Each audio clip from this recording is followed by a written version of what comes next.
Okay, I'm in the hands of the Senate. Senator Hanson-Young. Thank you. I just wanted to take this opportunity while we're still asking questions to put on the record and to ask a question of the Minister. My Tasmanian colleague and the Greens federal small business portfolio holder, Senator Peter Whish-Wilson, is obviously not here this evening. We already explained, of course, that a number of our senators were not able to come to participate in this extraordinary session. But he and his team have been working around the clock to make sure that they are listening to the needs and desires of small businesses, including many micro businesses like sole traders. Sole traders include, of course, many farmers, stay-at-home entrepreneurs, whether they be in the kind of arts and creative space or indeed in various different health fields, and tourism operators and musicians. And much like in my home state in South Australia, these people are really the backbone of the small business community in our smaller states and smaller economies. I just want to ask the Minister, exactly what are you going to do to make sure that these people have everything they need to not have to fold their business?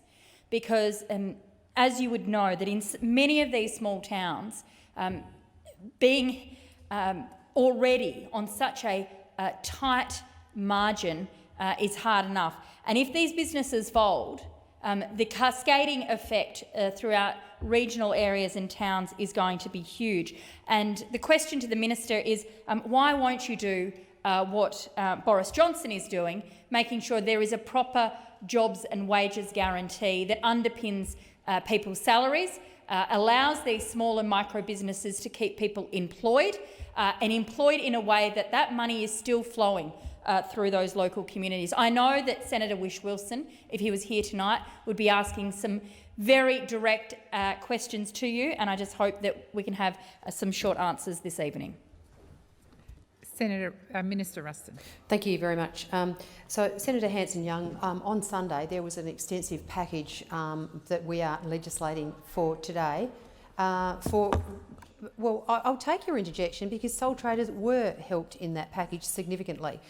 In fact, they were helped on both sides of the package. One part of the package was focused on those people that see either they've lost their jobs or they've had substantial reduction in their income, and that's where we have given sole traders access to JobSeeker without the mutual obligations that would normally require them to actually give up their businesses. So the sole trader has immediately got access to welfare payments, including the Corona supplement, and at the same time they can continue working in their in their sole trading or their small business, and that will be considered as part of their mutual obligation, because we want those people to stay in their businesses, we want them to stay there, and we want those businesses to continue to be in place when we get to the other side of the coronavirus crisis.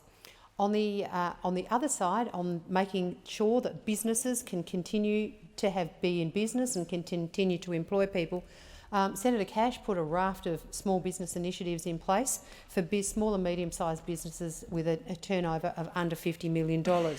They included a range of things, including grants of up to $100,000 for businesses based on payroll, and with a minimum amount of $20,000 available to a business, and this is payable on their payroll, and they pay as they go returns for April if we are talking about businesses that make their returns quarterly. In addition, there is also a range of different regulatory relief that is available to these small businesses. There are a number of broader initiatives that have been contained in the package. So, Senator Hanson-Young, it may be useful to suggest to your colleague, Mr. Senator Whish-Wilson, that there is a lot of information that's contained on the government website about the specific details of benefits that are being made available to small businesses, sole traders, as well as to employees to get them through this particular period.